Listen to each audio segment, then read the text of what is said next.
নমস্কার বন্ধুরা, আমি নীলিমা কুকিং শো থেকে আজ বানাতে চলেছি আমি সাবুর খিচুড়ি। এই যে আমার পরিমাণ মতন আমি সাবু নিয়ে নিয়েছি, এই যে পরিমাণ মতন ডাল নিয়েছি, ভেজে রেডি করব।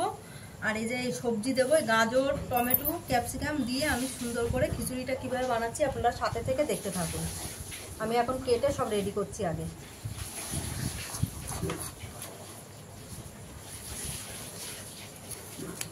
সব সবজিগুলো আমি ছোটো ছোটো করে কেটে নেব।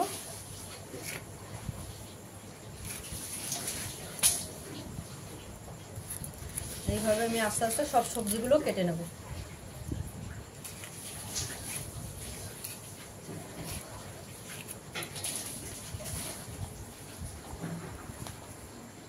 ডালটা ভেজে নিচ্ছি, কড়াই বসিয়ে দিয়েছি, আস্তে আস্তে ডালটা ভেজে নেব। সবজি কাটা হয়ে গেছে, ডালটা ভেজে নিয়ে আমি সবজিটা বসিয়ে দেবো কষতে। ডালটা ভেজে আমি বসিয়ে দিয়েছি, ডালটা একটু আগে বসিয়েছি কেন সাবুটা তাড়াতাড়ি গলে যায়, ওই জন্য ডালটা একটু আদা সেদ্ধ হবে। আর এদিকে সবজিটাকে ভেজে একবারে সাবু ভেজে কষে দিয়ে দেবো। দিয়ে দিচ্ছি লঙ্কা আর তেজপাতা দিয়ে দিলাম, আর গোটা জিরা ফোড়ন দিয়ে দেবো, দিয়ে একবারে সবজিটা দিয়ে দেবো।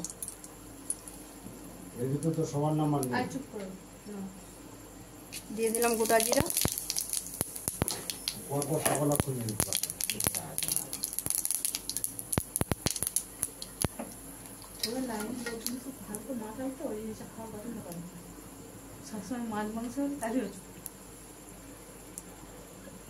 দিয়ে দিচ্ছি সবজিটাকে ভেজে দিই। এর ভিতরেই মশলাটা দিয়ে একবারে কষে নেবো, ভাজা হয়ে গেল।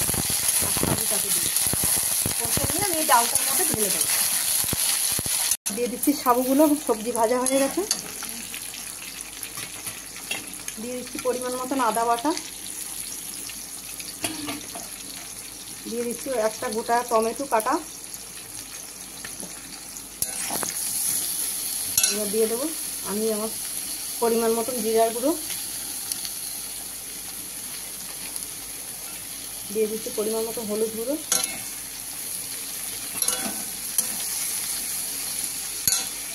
পরিমাণ মতন নুন,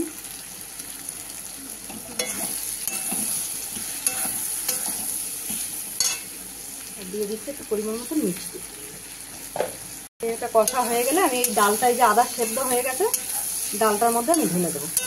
আদা সেদ্ধ হয়ে গেছে আমার এটা কষানো। সবজিটা মশলা দিয়ে সাবুটা দিয়ে দিলাম ডালের সঙ্গে এবার মিশিয়ে।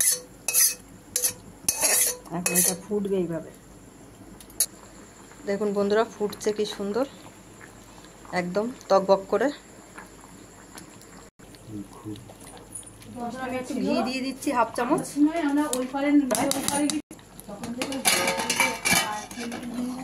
হয়ে গেছে বন্ধুরা আমার সাবুর খিচুড়ি। দেখুন আপনাদের ভালো লাগলে আপনারা এইভাবে বানিয়ে আপনারা বাড়িতে ট্রাই করে খেয়ে দেখতে পারেন। আর নীলিমা কুকিং শোটির আপনারা সাবস্ক্রাইব, লাইক, কমেন্ট, শেয়ার করে দেবেন। আর ফেসবুকের বন্ধুরা আপনারাও লাইক, কমেন্ট, শেয়ার করে দেবেন। আর নীলিমা কুকিং শো বলে পেজ খোলা আছে, সেখানে ফলো করে লাইক, কমেন্ট, শেয়ার একটু বেশি বেশি করে দেবেন।